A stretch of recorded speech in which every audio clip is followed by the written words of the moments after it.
Hello, fellow fighters. Today, my mom and I went to visit my dad. Since yesterday, my emotions have not been affected by the case at all. The only thing I have been worried about is my dad's health. On the way to the MDC, I felt an urgent need to see him. From filling out the forms to finally seeing my dad, everything went very smoothly. There was not much food in the vending machine today, but we bought some of Dad's favorite snacks and a Coke. My mom kept standing there, looking toward the direction where Dad would walk in. After just a few minutes, Dad came out. When he saw us, he smiled happily. He opened his arms and held my mom tightly. I walked up and looked carefully at my dad. He turned to me and called me warmly, "My girl," then gave me a hug. The right side of Dad's face was a little swollen, but his spirit was very good. We sat down and asked him how his body was. Dad slowly told us what had happened. He told us about fainting and falling on the right side of his face, coughing up blood, being taken to the hospital, being sent back to the MDC, then going to court, seeing the fellow fighters, and finally returning to the MDC.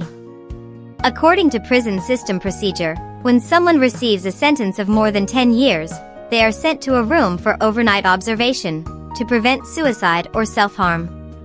That is why Dad could not call us last night. He said he was moved back and forth. First, he stayed in the old building until midnight, then he was transferred back to the current building. He stayed in 2 different suicide watch rooms. Early this morning, he was sent back to his original floor. He washed up, ate, and then he saw me and my mom. When Dad talked about seeing the fellow fighters, his eyes turned red again. He said that yesterday truly felt like walking through hell. But seeing so many fellow fighters, and being so deeply moved by their love, was the greatest thing he received that day. He asked me to pass on his message. He wants to thank every fellow fighter who came to the scene. He said that yesterday, among those claws and henchmen, he felt love and strength. My mom and I listened quietly. In my heart, besides the pain I felt for him, there was also anger pressing against my chest. An anger that will not fade. An anger I will not swallow. Yesterday's sentencing did not define my father. What it truly sentenced was the absurdity of this hypocritical legal system.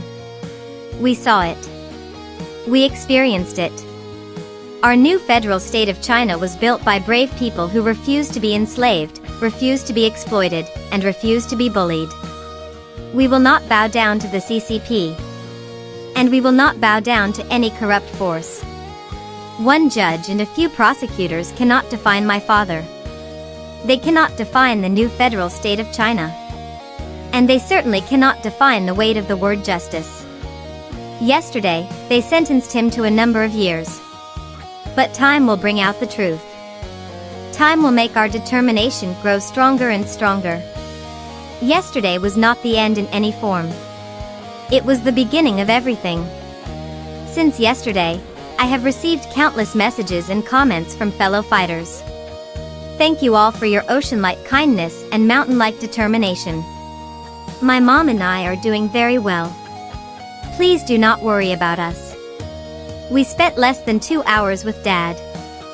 From time to time, my dad and my mom would look at each other. They would keep looking at each other and then suddenly smile. My mom said to him, "You really never let me have an easy day." Dad laughed happily. I am so proud of this dad who never lets us have an easy day. Dad's body is not in serious condition. He just needs a few days of good rest. I know all of you are very worried about him. But please believe this.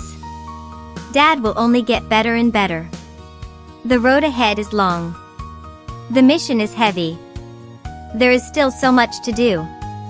After a brief moment of emotion, we will continue charging forward.